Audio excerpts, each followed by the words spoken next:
श्रीमद्भागवत महापुराण द्वितीय स्कंध अध्याय क्रमांक 1 ध्यान विधि और भगवान के विराट स्वरूप का वर्णन। श्लोक क्रमांक 33 के पश्चात ईशस्य केशान विदुरम्बुवाहान वासस्तु संध्यां कुरुवर्य भूम्नः अव्यक्तमाहुर्हृदयं मनश्च सचन्द्रमाः सर्वविकारकोशः विज्ञानशक्तिं महिमामनन्ति सर्वात्मनोऽन्तःकरणं गिरित्रम् अश्वाश्वतर्युष्ट्रगजानखानि सर्वे मृगाः पशवः श्रोणीदेशे वयांसि तद्व्याकरणं विचित्रं मनुर्मनीषा मनुजो निवासः गन्धर्वविद्याधरचारणाप्सरः स्वरस्मृतिरसुरानीकवीर्यः ब्रह्माननं छत्रभुजो महात्मा विडूरुरङ्गघ्रिश्रितकृष्णवर्णः नानाभिधाभिज्यगणोपपन्नो द्रव्यात्मकः कर्मवितानयोगः ईयानसावीश्वरविग्रहस्य यः सन्निवेशः कथितो मया ते सान्धार्यतेऽस्मिन् वपुषि स्थविष्ठे मनः स्वबुद्ध्या न यतोऽस्ति किंचित्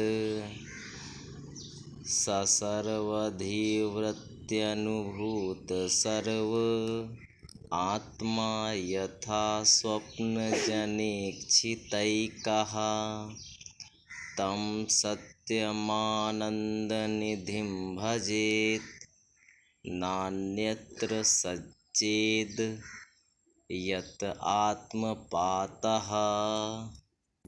परीक्षित, बालों को उनके केस मानते हैं। संध्या उन अनंत का वस्त्र है। महात्माओं ने अव्यक्त मूल प्रकृति को ही उनका हृदय बतलाया है और सब विकारों का खजाना उनका मन चंद्रमा कहा गया है। महत्तत्व को सर्वात्मा भगवान का चित्त कहते हैं और रुद्र उनके अहंकार कहे गए हैं। घोड़े, खच्चर, ऊंट और हाथी उनके नख हैं। वन में रहने वाले सारे मृग और पशु उनके कटि प्रदेश में स्थित हैं। तरह तरह के पक्षी उनके अद्भुत रचना कौशल हैं। स्वयंभू मनु उनकी बुद्धि है और मनु की संतान मनुष्य उनके निवास स्थान है। गंधर्व, विद्याधर, चारण और अप्सराएं उनके षड्ज आदि स्वरों की स्मृति हैं। दैत्य उनके वीर्य हैं। ब्राह्मण मुख, क्षत्रिय भुजाएं, वैश्य जंघाएं और शूद्र उन विराट पुरुष के चरण हैं। विविध देवताओं के नाम से जो बड़े बड़े द्रव्यमय यज्ञ किए जाते हैं वे उनके कर्म हैं। परीक्षित, विराट भगवान के स्थूल शरीर का यही स्वरूप है, सो मैंने तुम्हें सुना दिया। इसी में मुमुक्षु पुरुष बुद्धि के द्वारा मन को स्थिर करते हैं, क्योंकि इससे भिन्न और कोई वस्तु नहीं है।